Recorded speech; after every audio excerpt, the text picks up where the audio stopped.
আব্দুল মোমেন প্রশ্ন তুলেছেন এখানে যে মহাসচিবের এখন উচিত হবে উদ্যোগ নেওয়া যে যেই অফিসাররা জাতিসংঘের ফ্ল্যাগ উচ্চ করলেন, পৃথিবীর বিভিন্ন মানে জাতিসংঘের পতাকার সম্মান রক্ষা করলেন এবং জাতিসংঘের অ্যাসাইনমেন্ট অত্যন্ত ভালোভাবে পালন করলেন, সেসব বর্ণাঢ্য ক্যারিয়ারের মানে সামরিক অফিসারদেরকে জাতিসংঘ মানবাধিকার হাই কমিশনারের এরকম একটা ভুলে ভালে ভরা রিপোর্টের ভিত্তিতে এখন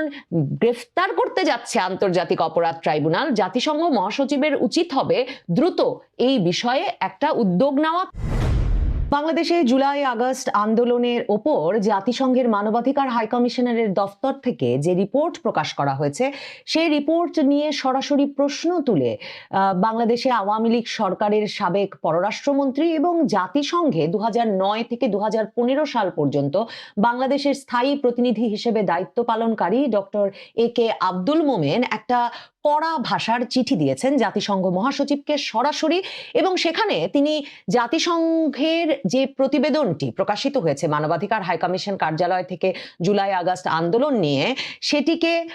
পক্ষপাত দুষ্ট বয়ানের দায়ে অভিযুক্ত করেছেন, এর মধ্যে তথ্যের অসামঞ্জস্য আছে বলে অভিহিত করেছেন এবং সরাসরি এই রিপোর্টটির বিষয়ে তদন্ত পরিচালনার আহ্বান জানিয়েছেন জাতিসংঘ মহাসচিবের প্রতি। তিনি বলেছেন যে একটা স্বাধীন এবং স্বচ্ছ তদন্ত হতে হবে office of the high commissioner for human rights recent report on বাংলাদেশের বিষয়ে জাতিসংঘ মানবাধিকার কমিশনের এই রিপোর্টটির বিষয়ে, এবং সেখানে তাদের মূল আপত্তি যেসব জায়গায় সেটাকে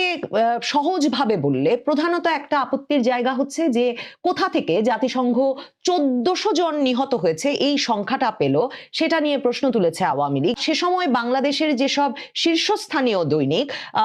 যেখানে লেখা হয়েছিল যে 16ই জুলাই থেকে 5ই আগস্টের মধ্যে 329 জন মারা গেছেন এবং 5 থেকে 8ই আগস্টের মধ্যে 328 জন মারা গেছেন, মানে 657 জন মারা গেছেন। তার সঙ্গে জাতিসংঘ রিপোর্ট যে প্রথম প্রাথমিকভাবে 650 জনের মৃত্যুর কথা বলেছিল তার একটা সরাসরি সামঞ্জস্য ছিল, কিন্তু কোথা থেকে ফাইনাল রিপোর্টে ইনএক্সপ্লিকেবলি মানে কোন রকম ব্যাখ্যা বিশ্লেষণ ছাড়া জাতিসংঘ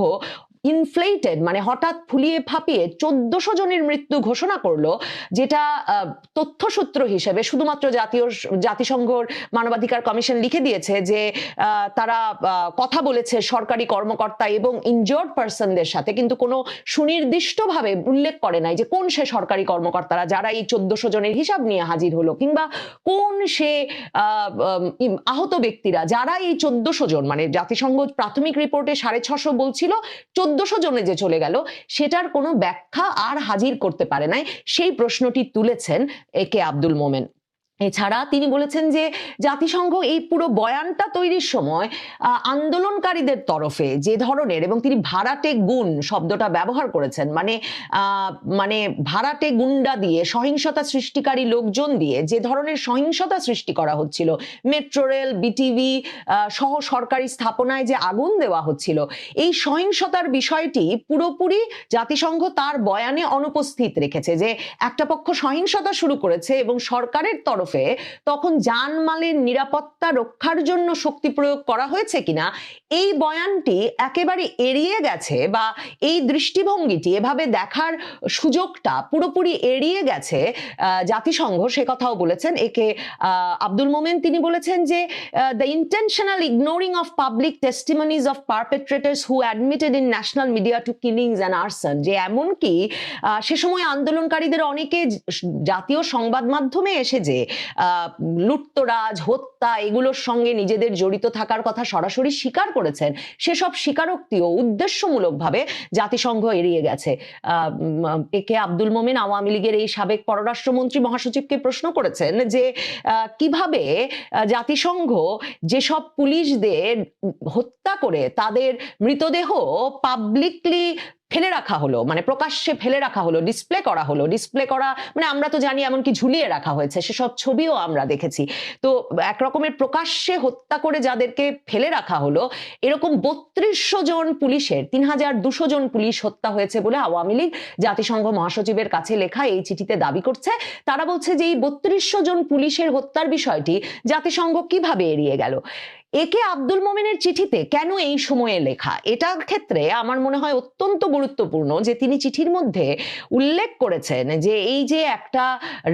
পলিটিক্যাল ম্যানিপুলেশনের মানে অংশ হিসেবে এই যে রিপোর্ট, রাজনৈতিক কারসাজির অংশ হিসেবে এই যে জাতিসংঘ মানবাধিকার হাই কমিশনের দফতর থেকে এরকম একটা পক্ষপাত দুষ্ট এবং ভুলে ভরা এমন একটা রিপোর্ট প্রকাশ করা হলো। এর ফলে মানে কেন আব্দুল মোমেন এখন লিখছেন তার উত্তর বোধহয় এখানে পাওয়া যায়। সেখানে তিনি লিখছেন যে it has come to our attention, যে এর ফলে বাংলাদেশ আন্তর্জাতিক অপরাধ ট্রাইব্যুনালে এখন পরামর্শ দিয়েছে বা তারা গ্রেফতারি পরোয়ানা জারি করেছে 25 জন এমন ঊর্ধ্বতন শীর্ষ সামরিক কর্মকর্তাকে গ্রেফতারের জন্য, যার মধ্যে আব্দুল মোমেন লিখছেন many of whom are decorated senior officers in the armed forces who have served in the UN peacekeeping missions with distinction, যাদের মধ্যে অনেকে মানে এরা একদিকে যেমন খুবই মানে তাদের আর্মি অফিসার হিসেবে তাদের ক্যারিয়ারটা বর্ণাঢ্য, তেমনি এরা ইউএন শান্তিরক্ষী জাতিসংঘ শান্তিরক্ষী মিশনের ফ্ল্যাগ বহন করে জাতিসংঘের পতাকা বহন করে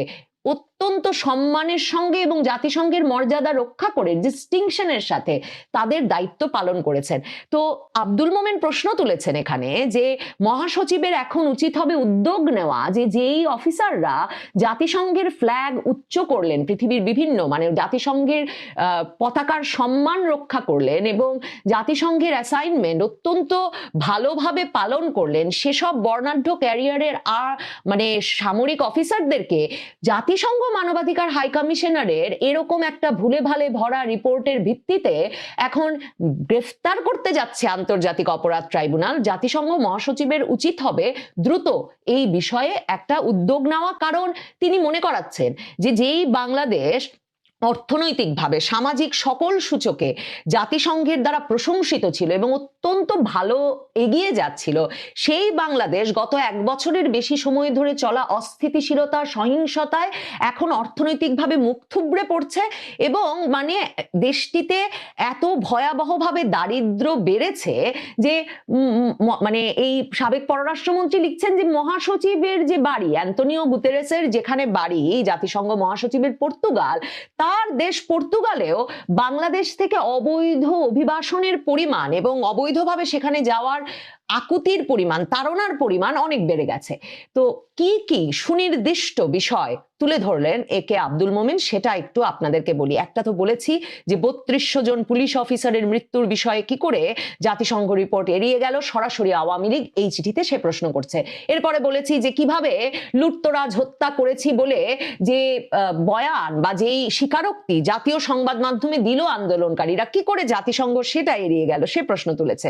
তারপর তারা প্রশ্ন তুলেছে যে জাতিসংঘ কিভাবে মেনে নিল যে আন্দোলনের সঙ্গে জড়িত যারা এবং সহিংসতা হত্যা লুটতরাজ এসবে জড়িত ছিল তাদের ক্ষেত্রে যে ইউনূস সরকার ইউনূস প্রশাসন একটা ঢালাও দায় মুক্তি দিয়েছে যে আন্দোলনের সময়কার হত্যা লুটতরাজ এসবের কোনো বিচার করা যাবে না। এই দায় মুক্তি নিয়ে কি করে জাতিসংঘ প্রশ্ন তুলছে না সে প্রশ্ন করেছেন আওয়ামী লীগের এই সাবেক পররাষ্ট্রমন্ত্রী। তারপর বাংলাদেশের এই সাবেক পররাষ্ট্রমন্ত্রী বলছেন যে বাংলাদেশের একটা সর্বোচ্চ আদালত হাইকোর্ট এবং সুপ্রিম কোর্টের মানে আপিল বিভাগ এবং হাইকোর্টের যে অনেক অনেক বিচারপতিকে একেবারে অবৈধভাবে ঢালাওভাবে অপসারণ করা হয়েছে, জাতিসংঘ তার এই পরিস্থিতি বয়ানের রিপোর্টে প্রতিবেদনে সেটা কি করে এড়িয়ে গেল।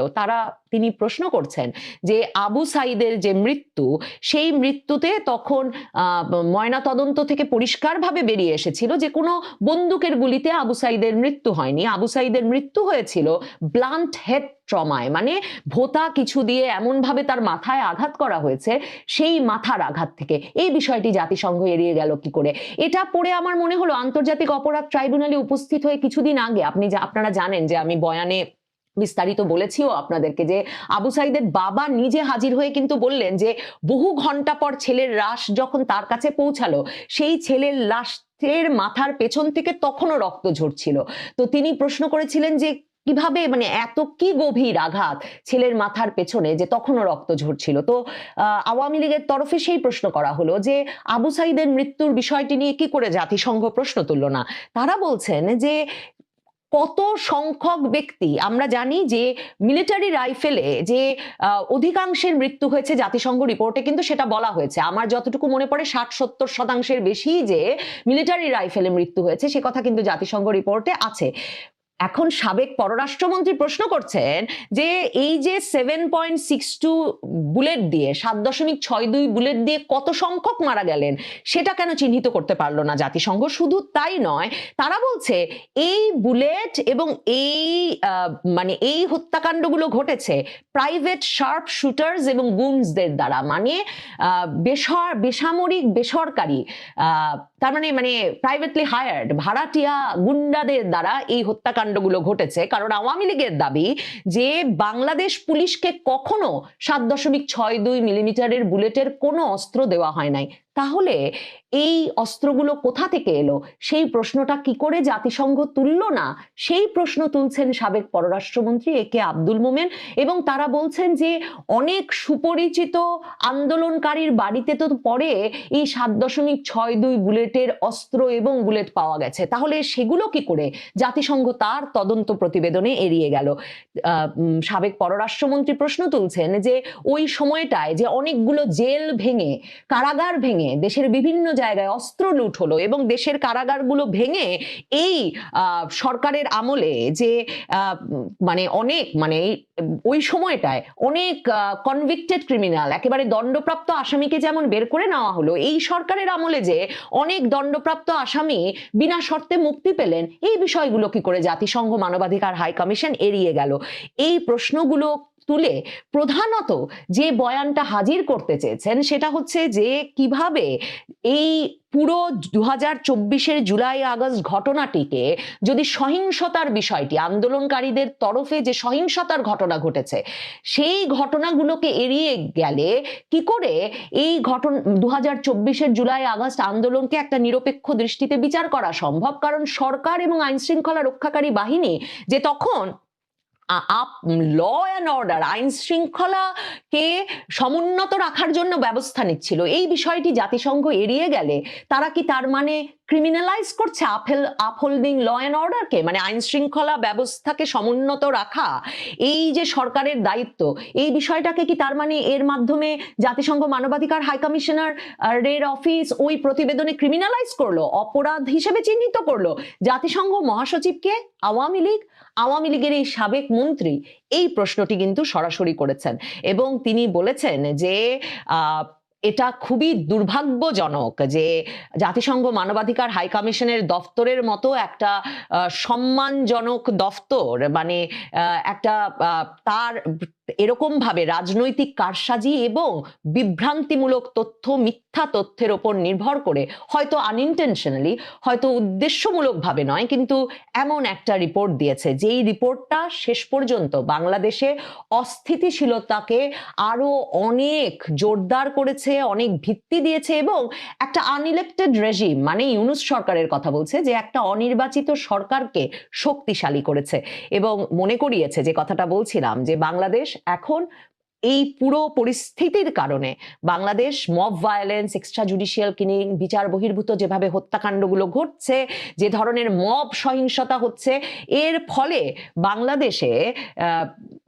জনগণের এক রকমের সকল রকম মানবাধিকার, ন্যায় বিচার, আশা, সেসবের সকল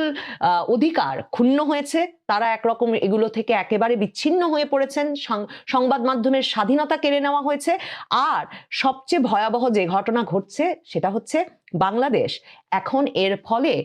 মানবিক, অর্থনৈতিক এবং সামাজিক ধ্বংসের দ্বার প্রান্তে পৌঁছে গেছে। এই চিঠিটি যে আওয়ামী লীগের সাবেক এই পররাষ্ট্রমন্ত্রী লিখলেন এবং সুনির্দিষ্ট পয়েন্টগুলো চিহ্নিত করে লিখলেন, জাতিসংঘ মহাসচিব এই চিঠি পাওয়া মাত্র জাতিসংঘের মানবাধিকার হাই কমিশনের অফিস বা ভলকার টুর্কের বিষয়ে তদন্ত শুরু করে দেবেন এমনটা হয়তো প্রত্যাশা করা যায় না। কিন্তু এই চিঠিটি অত্যন্ত গুরুত্বপূর্ণ হলো দুদিক থেকে। একটি হচ্ছে যে তার মানে এগুলো নথিবদ্ধ হলো যে আওয়ামী লীগের আপত্তি কোন জায়গাগুলো, জাতিসংঘ যে সংখ্যা বলছে সেটাতে তারা একমত নয়, জাতিসংঘের সেই সংখ্যার মধ্যে যে 32 জন পুলিশের কথা নাই সেই কথাটা আছে, 7.62 বুলেট কোথা থেকে এলো সেই প্রশ্ন তোলার কথা আছে, এবং সহিংসতার বিচার কি করে হয় না, সরকারের দায়িত্ব কি সহিংসতা রোধ করা নয়, এই প্রশ্নগুলো তোলা হয়েছে। তার মানে আওয়ামী লীগের তরফে বিচ্ছিন্নভাবে আলাদা আলাদাভাবে যে প্রশ্নগুলো গত 1 বছরের বেশি সময় ধরে তোলা হচ্ছিল, সেই প্রশ্নগুলো যেমন সুনির্দিষ্টভাবে নথিবদ্ধ হলো এর মাধ্যমে, তেমনি আরেকটা কাজ হলো, সেটা হচ্ছে এই প্রশ্নগুলো যে জাতিসংঘের মহাসচিবের মতো বা জাতিসংঘ দপ্তরের মতো শীর্ষস্থানে আওয়ামী লীগ চ্যালেঞ্জ করবার তথ্য ভিত্তিক দলিলাদি রাখে এবং নৈতিক ভিত্তি রাখে, তার একটা প্রমাণ হলো। এই বিষয় দুটোর দিক থেকে আমার মনে হয় অত্যন্ত গুরুত্বপূর্ণ এই চিঠিটি, এবং এই চিঠিটি সম্ভবত জাতিসংঘ মানবাধিকার হাই কমিশন, যারা এখন ক্রমাগতভাবে মানবাধিকার সংস্থাগুলো, আন্তর্জাতিক শীর্ষস্থানীয় মানবাধিকার সংস্থাগুলো দ্বারাও প্রশ্নের সম্মুখীন হচ্ছে যে কিভাবে বাংলাদেশের ক্রমবর্ধমান মানবাধিকার লঙ্ঘনের ঘটনায় তারা চুপ করে আছে, আমার মনে হয় ভলকার তুর্কের অফিসকে এই চিঠিটি এই সময়টায় একটু বিব্রত করবে। আশা করি বিষয়টি বুঝতে পেরেছেন। এ নিয়ে আপনার গুরুত্বপূর্ণ মন্তব্যটি অবশ্যই কমেন্ট বক্সে জানিয়ে দিবেন। ধন্যবাদ।